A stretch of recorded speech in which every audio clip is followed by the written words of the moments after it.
Hello and welcome to the Press Room with WCN-TV, brought to you by the Wilson County News. We're your source for community and communication. I'm your host, Julia, the Marketing and Social Media Specialist here at the Wilson County News. In today's episode, we're covering the following topics. Learn what the Wilson County Veterans Service Officer, H.R. Grimm, does.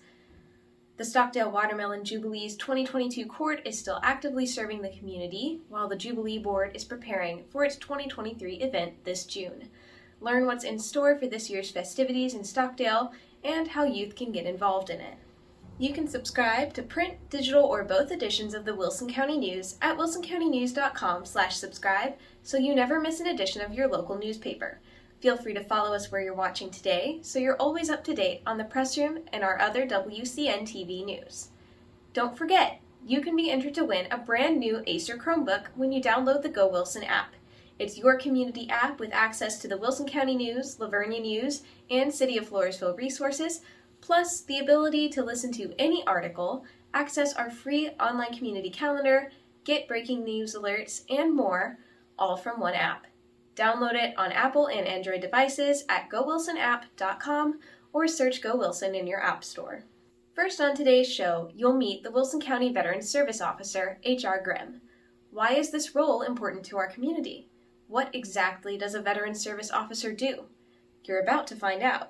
Welcome to the show. Well, thank you very much. It's nice to be here. Of course. So who are you and where are you from? Well, everybody knows me as H.R. Grimm. And where am I from? I was raised in Ohio.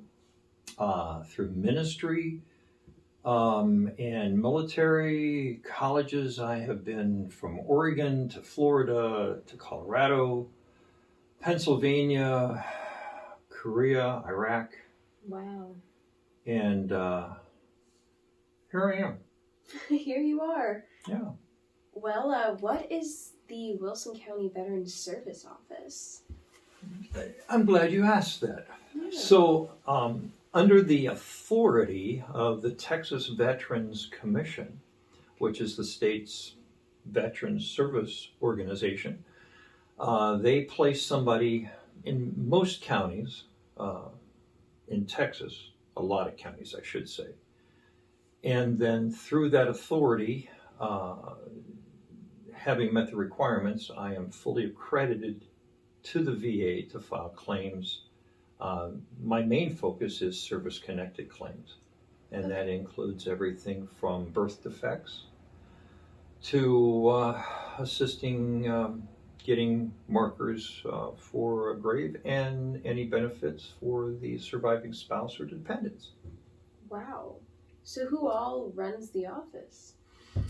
Well, me. When I was here, as you know, I was appointed by the judge in 2016, and at that time it was barely enough to keep someone busy for 16 hours a week. It's grown. When I had, quote, retired 2 years ago, when I left, there were two fully accredited people there. Valerie Nash was with us a minimum of 20 hours a week, and myself supposedly limited to 24 hours a week. But I was gone for a year, so the judge asked me to come back in January last year. And since that time, it has continued to grow to the point that a lot of weeks I cannot keep up. Wow. Some days I come into the office and the phone calls, filling out forms, answering questions, et cetera, some days I will start with 18 calls to return and leave and have another 10, 15, 18 waiting on me the next day. So, wow. So you keep busy. When I'm in the office and when I'm not in the office, I'm passing out cards and I'm talking to veterans, and it kind of goes along with having been a pastor and a few other things that I've done in life. So it's just an extension of who I am. So yeah, I'm running it. Go ahead. Amazing. So what all sorts of services are you able to provide veterans with? Well, I mentioned service connected under the federal codes for everything. So if you look at that job description, basically it's everything from getting VA loans to VA education benefits, helping fill out life insurance. It's insane. No, Wow. I cannot do all that, nor will I even try. So when I came on board in 2016, at that time was Judge Jackson, and we talked about this, and there had never been a job description written out for this position. But I medically retired from the prison system in Ohio. And at that time, I had to have their approval to even volunteer at the Veterans Administration itself to pass out coffee. Wow. So they wrote up a very generic job description. But as I told the judge then, and I will repeat again, no one person can do it all. So let's focus on the few things that we can accomplish effectively, and then we'll continue to grow from there. So what do? Most days I have two screens open. One is into the Texas Veterans Commission's claims management system. The other one is open to the VA federal claim file system. I'm either assisting filling out forms and getting the digital signature. Now we have to use the QR code.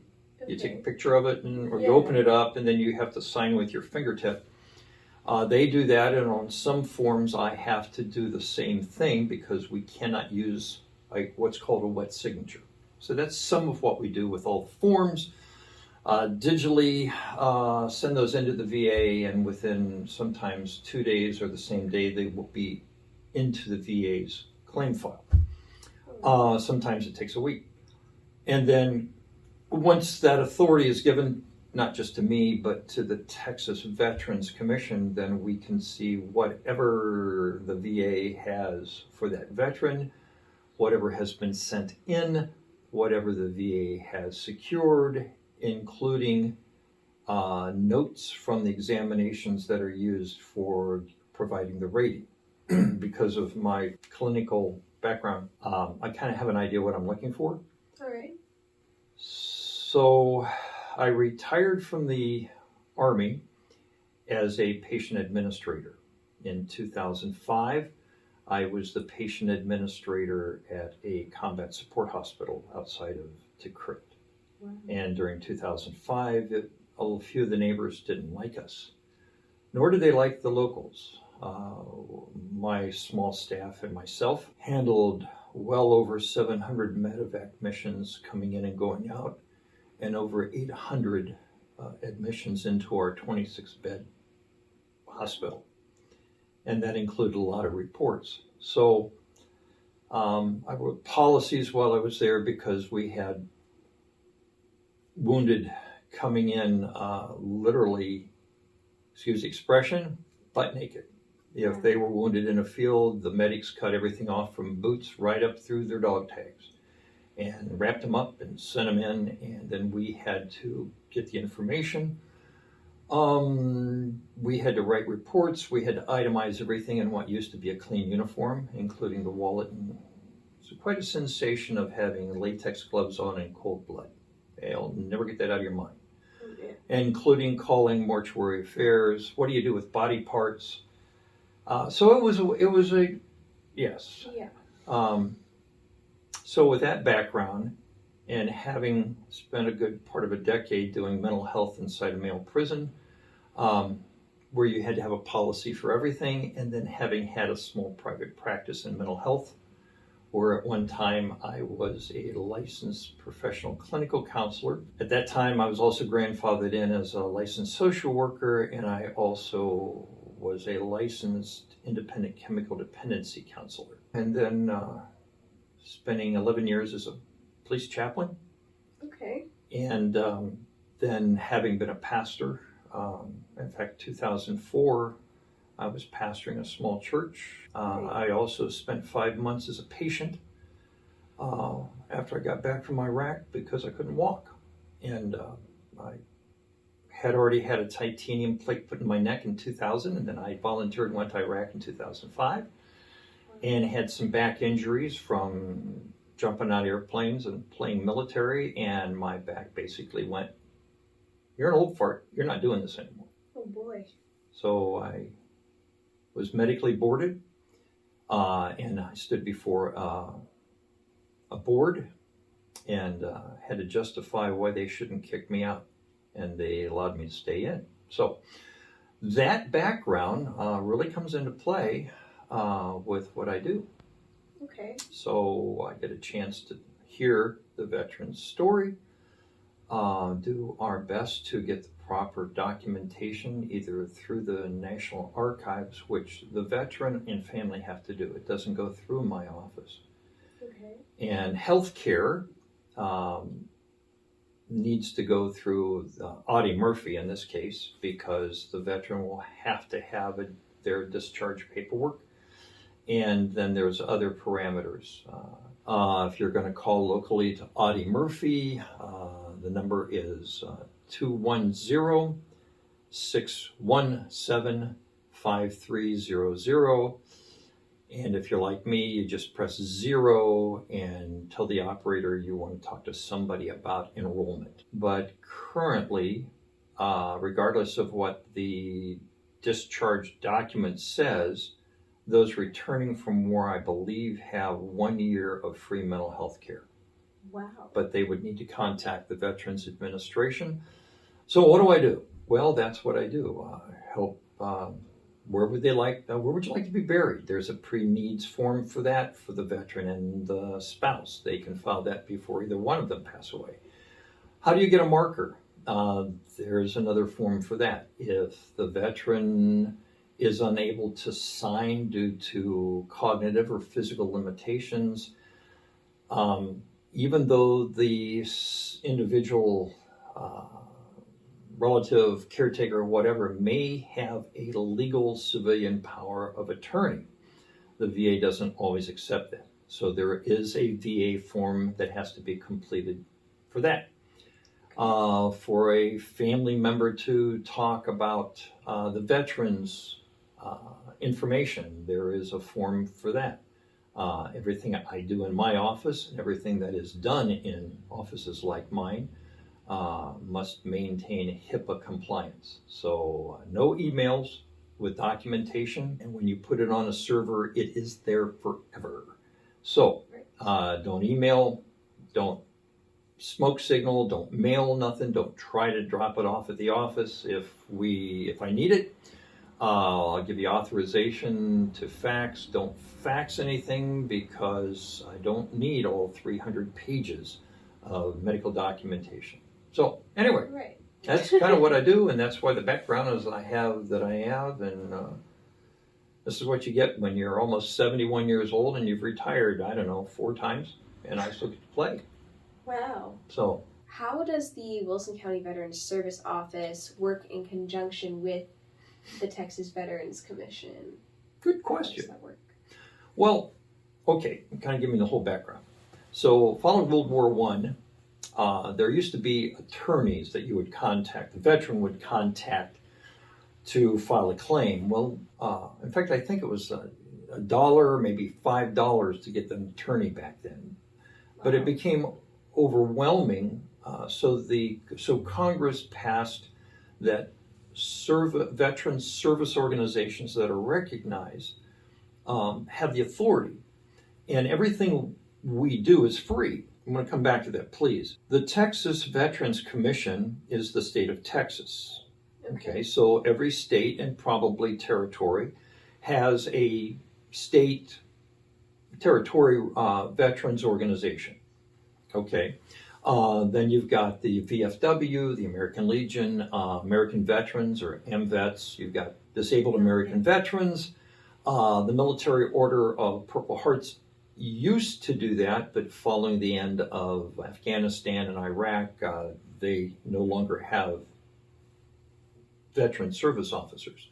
Okay. So there's other agencies. There are some of the larger Catholic, Presbyterian, Lutheran social agencies that might have a veteran service officer there. There's no cost. However, there are an awful lot of organizations and entities online. And when if someone is Googling to get information, they'll notice that a lot of them are attorneys. Once a veteran or family signs any documentation with that organization, Texas Veterans Commission, including myself, we cannot touch them. That would be like hiring an attorney and then going into another attorney's office and get information. It's not only is it illegal, immoral, and not kosher, it's just wrong. Right. So the sad part is, while we do everything for free, and you're asking how does my office work with the Texas Veterans Commission, we are a team. So no one is by themselves. I mentioned the claims management system.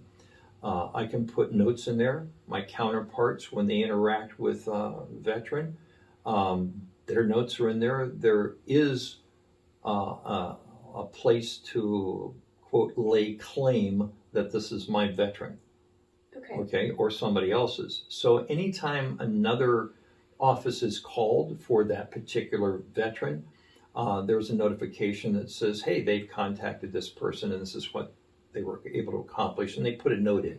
And that's okay. We're working together as a team. I don't believe any one person, except maybe Mike Yeager, who's the regional manager for Southwest District of the Texas Veterans Commission. I don't think any one person other than him probably knows all the answers. So again, there was nothing wrong with asking. And I call the regional office an awful lot. They have maybe 8 to 15 in their regional office, and that's in Bexar County. I'm running this whole county by myself. Wow. So when someone asks for, how do I get a veteran's loan through the Texas Veterans Land Board? Well, we have contact numbers for that. How does a veteran get education? Well, there is a guru for that too. So, well, why don't you have all those answers? Well, number one, as soon as I learn something new, some law will change, some policy will change. Right. And I can't keep up with all of that and meet the needs of the veterans' individual stuff right there. Right. So why not just get in touch with the person who definitely has their handle on that particular specialty? So there's that. What else do we do? Well, give you an illustration. Veteran is got a history of heart attacks, and we're just say because of where they've been, Agent Orange, a dioxin toxin, something like that. So they're driving along, and they get in an automobile accident, and they get killed. Well, what killed them? Was it the accident, or did they have a heart attack related to their military service? So yes, sometimes there's a deeper looking at the coroner's report. Sometimes the death certificate needs to be reissued. Sometimes the coroner or the doctor that signed off doesn't want to do that. So now we have to pull out the veteran's medical history to see if there was something that contributed. So that means it would be a service-connected death. It would give better benefits to the surviving spouse or dependent. Well, what is the most exciting thing that you've done helping veterans solve? I have more than one. I had a veteran come in from the end of World War II. Okay. He had never filed. Had proof that his experience in World War II was still bothering him. So the family brought him in and they were there. And because I was able to share a little bit of my background and some of my exposure, at the right moment I asked, well, what do you remember first out of your time in World War II? And immediately he was back to a particular engagement. And as he spoke, it was pretty obvious that the fact that emotions have no age, memories never age. We will always remember certain things, certain events that are there. And the more we handle them, the more alive they become again. So a lot of memories that are pushed out, which is an awful lot of psychological energy. When we get to talking about those, quote unquote, sometimes the dam breaks. Okay. So that's where the pastoral and clinical comes in, which is really helpful. But as he began sharing, I had to hold back because I wanted to cry as I listened to what he was telling us. The family member that was there broke down and cried because it was probably the first time that he had ever allowed that to come out. Was able to get him 70% for PTSD. Wow. And the sad part is we were at least 70 years late in assisting him. But again, a lot of veterans want nothing to do with the Veterans Administration. I am not the Veterans Administration. Right. I'm here through the authority of the Texas Veterans Commission. We are the state's service, a veteran service organization. And quite frankly, I think the facts will be proven that Texas is probably the premier. Again, we work together as a team. Absolutely. And I do appreciate you allowing me to be here. It's really difficult to squeeze what I do and exude the passion I have for what I do in a very short amount of time. But for me, as an ordained clergy, retired, retreaded old preacher, military guy, to continue to feel like this is a calling of God, it's a rush. I don't mind telling you. I've had veterans thank me. I've had widows thank me for assisting them getting their claims. You know, if you like your job, they can't pay you enough. If you don't like your job, they can't pay you enough.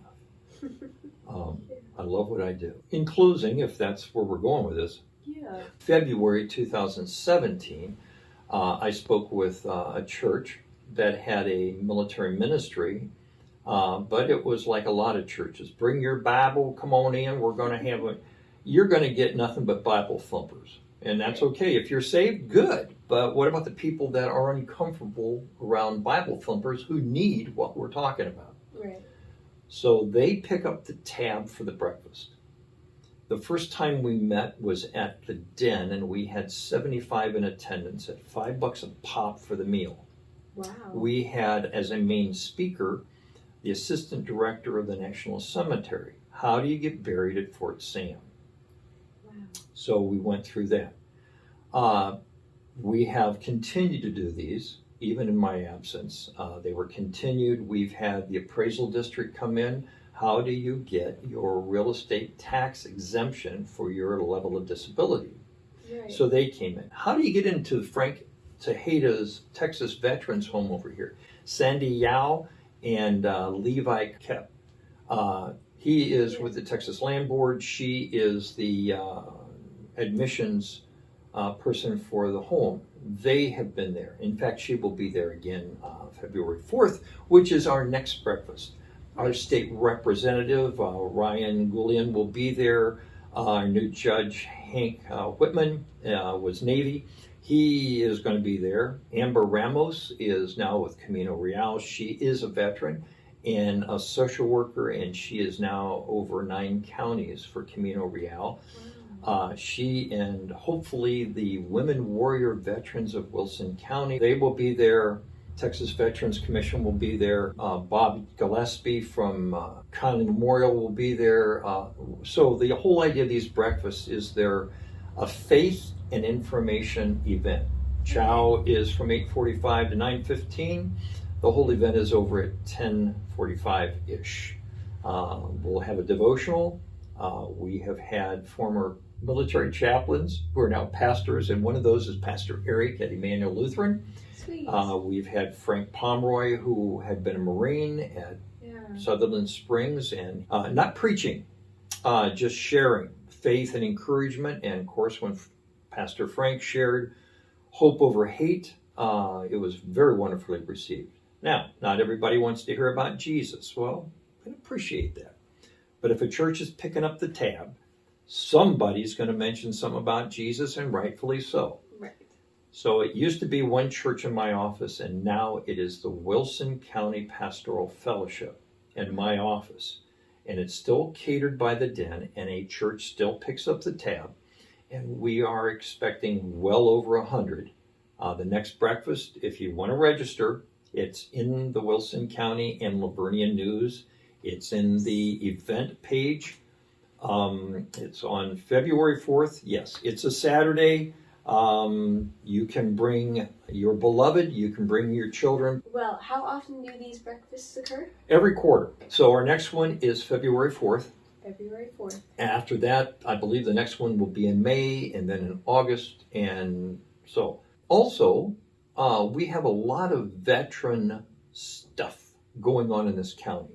The VA says they have just over 4,700 veterans in this county on radar. Wow. Hogwash, triple that. We have veterans, we have military members, and as far as I and the churches are concerned, widows, surviving spouses of veterans are still part of our military community, and they are welcome to come to this breakfast. My wife and I were out at a restaurant eating and saw a couple, and she had a military-looking handbag. And he was wearing, I thought, an Air Force hat. And so I asked them, well, here they are parents of a deceased veteran who was killed in Afghanistan. And as I spoke with them, they live in St. Hedwig. And yes, I've invited them. I surely hope they're there. Don C. is my counterpart in Karnes County. He also, of course, is active in the Emergency Management District and is a resident in Wilson County, but he, I'm hoping, will also be at this breakfast. So we are expanding, we're growing. There was an article in the Wilson County News this last week. My office, Camino Real, had a part in that, but Don Vargas with Operation Triage was able to assist a veteran get a temporary replacement for a motorized scooter. Yeah. The VA said it would take maybe 3 months, and this poor veteran is 98% dependent upon that motorized scooter. So special thanks to Amber Ramos and Don Vargas, but we work together in this county. I know Derek over at American Legion was contacted, and between a lot of us, we were just livid that a veteran could not be better cared for. We work together to take care of veterans, and yes, what all do I do? Everything I can within reason, as much as I can to help the veteran. So, and the spouse. To learn more about what you do or to get in touch with you about an issue that maybe needs to be resolved, where should veterans go? First off, they need to call my office. It's impossible to meet everybody by an appointment. Honestly, I can accomplish it faster just by getting on the phone, and we'll get things started. So, call me at the office. All right. Not on Facebook. If you do, I'm going to give you the office number. It is 830-393-7376. Calls are answered in the order in which they're received, and I will get back. Sometimes it takes a week. Well, thank you so much for sharing your story with us, telling us what you do, giving us more information about how we can resolve issues for our military community. Well, thank you for having me. I'm looking forward to having phone calls. 830-393-7376. Next, we're talking with Josh Hyman, a Stockdale ISD Ag teacher and Stockdale Chamber of Commerce president. He's going to dish out some information about the 2023 Stockdale Watermelon Jubilee planned for this June, plus upcoming events they're having with their 2022 Queen's Court. Welcome to the press room. Thank you. Thank you for having me today. Of course. So who are you and what do you do with the Stockdale Watermelon Jubilee? My name is Josh Hyman. I'm the president of the chamber, and with the Jubilee, I kind of oversee all aspects of lining up everything and making sure everything's ready to go. I booked the entertainment for the 2 nights and just kind of oversee every aspect of the chamber as well. So Wow, so pretty busy. it is, yeah. When you have a full-time job and this is a volunteer position, it can turn into a lot of work too. So Absolutely. And that full-time job is? I'm the ag teacher at Stockdale High School. Awesome. Been there for 12 years and 21 years of teaching altogether. So. Wow, that's cool. So what is the Stockdale Watermelon Jubilee? Can you tell us about its history and why we have it? Yeah, the Stockdale Watermelon Jubilee, this is going to be the 79th annual this coming year, and it's been around for many years, and it's a part of Stockdale history, and many people come from all around the state, all around the country. We've had people from other countries come and visit and find us on the internet and pick a festival to come to, and it's kind of cool to hear how they do that. But I guess it started years ago with the rich history of agriculture in Stockdale with watermelons, and people just wanted to make a festival to celebrate that, and we've kind of carried it on for 79 years now. So. Well, how cool. All right. And so how has the annual event impacted the Stockdale community over the years? It's a big impact on our community. We have people, like I said, that travel in from all over the state, all over the country, and the world even, and it impacts business in our town, and people benefit from that, and just kind of gets us on the map and let people know what Stockdale is, and a small town rural community that people can come out and enjoy and get away from the big city and just kind of relax. So we like to host those people and have them enjoy coming out to our community and seeing what Stockdale's all about. Oh, absolutely. That's awesome. Well, how does the Watermelon Jubilee Court impact the community? Whether we're talking what the court does in the community as far as service goes, or even how being on the court impacts the youths that are involved. Sure. The Queen's Court is a big part of our Watermelon Jubilee Festival. They go out to different parades in the different communities and represent our town, and that's fun for them. They get the honor of being a part of our festival as well, and the different events we have throughout the year. Right. The Queen's Court will go out and just make themselves visible. They'll help wherever they can, different events. We have some that were there just there to take pictures, whether it's Christmas in the park or hand out cookies or hot chocolate, and just be a part of what the festival's about, what our town's about, and give people a good image. And they're good role models for younger kids, and it's just a great way for those ladies and young men to get out and be a part and represent our town. They also, there are scholarships that the Queen Malone and the Rodeo Queen also get for participating and running and doing their duties. So I think that's $1,000 each, and that gets paid when they enroll in college and go on to further their education. So we like to give back to our youth in our community, and that's one way we do that. Well, absolutely. And on that note, talking about what this festival is about, we know it's historically founded to celebrate the agriculture of Stockdale. But what would you say is more of the spirit of the Watermelon Jubilee in the modern day? I think the modern day, that everybody really loves the entertainment that we bring in. We thrive on bringing good entertainment in, and that brings so many people in from around the area and just to enjoy the music. We have carnival for 3 days now. We had carnival in the past, and then it went away, and so we were able to find a company that will come back, and it was a success last year, and so they're going to be back this year for Thursday, Friday, and Saturday in June. And awesome. yeah, so I think that people really like the entertainment, and we got a good lineup coming this year too. So. Well, very cool. Sticking with the topic of the Watermelon Jubilee Court, are applications for the 2023 Queen's Court available? They are currently being proofread to make sure we've made some changes and just some different wording and stuff, and they will be available soon. We have an event coming up on February the 9th, and it's going to kind of kick off the season and encourage kids to run. And yeah, so then we'll have applications shortly after that, and hopefully we get tickets printed and ticket sales will start and we'll get rolling. So. Well, absolutely. So tell us more about this event on February 9th.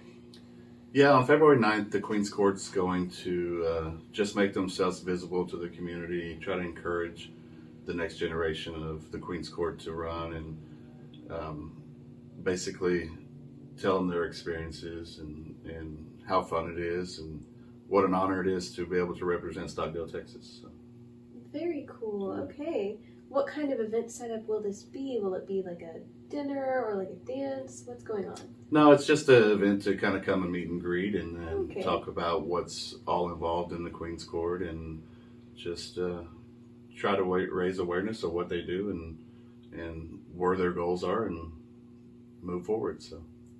Cool. Is it a free event, open to the public? It is. It's free, open to the public. We encourage everybody to come out and meet the Queen's Court for this year. And if anybody's interested in running for next year, we encourage you to be there and meet the court and meet their parents and ask any questions you'd like to kind of see what it's all about. Speaking of new applicants for the court and trying to encourage youth to get involved, what do the judges look for in applicants for the Queen's Court?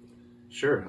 So we have some requirements. Obviously we want somebody who's a good role model for the younger kids and that's going to go out and represent our town well.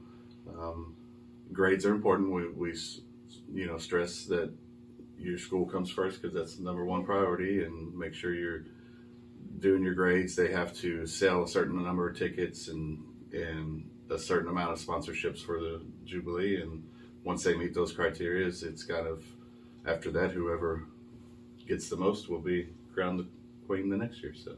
Oh, cool. Okay. All right. So it's kind of a competition. Yeah, it's like a friendly competition. Absolutely, but yeah. You've got some leadership skills that are involved in that too. Sure, absolutely, yeah. We definitely want leaders in those positions, and one, they're gonna set the right example and do the right things in the community, and we try to stress to them they're representing our town, they're representing their family, and they're representing everything related to the Stockdale Jubilee. So we definitely want leaders out there that are going out and promoting our event, promoting our town, and trying to get new businesses and new people. And if you just get a friendly feeling from people are open-minded to, well, let's check out what Stockdale has. So we've seen some growth over the years, and I like to think it's attributed a little to what we're doing and bringing people to our town. So. Well, I'm sure this has made an impact on that. I hope so. Well, where should folks go for more information about your event February 9th, the upcoming 2023 Watermelon Jubilee, or even applying to be on the Queen's Court? Sure. We have a website, www.stockdaletx.org. You can find us on Facebook. We love to post stuff on Facebook. Casey Johnson is our secretary / reporter right now, so she's doing kind of double duty, and she's great with our media posts, and you can find everything on Facebook. Just look up Stockdale Chamber of Commerce and you'll find us there. Awesome. All right. Well, thank you so much for all the information today and for your time. Absolutely. Thank you for having us, and hope to see everybody at the Stockdale Watermelon Jubilee in June, third weekend in June. You heard him. Mark your calendars. That's all for today, folks. Thank you for tuning in to the Press Room with WCN TV, brought to you by the Wilson County News. For more information about anything we mentioned in today's show, see the January 25th edition of the Wilson County News or visit wilsoncountynews.com. You can also find articles corresponding to each topic discussed today in this video's description.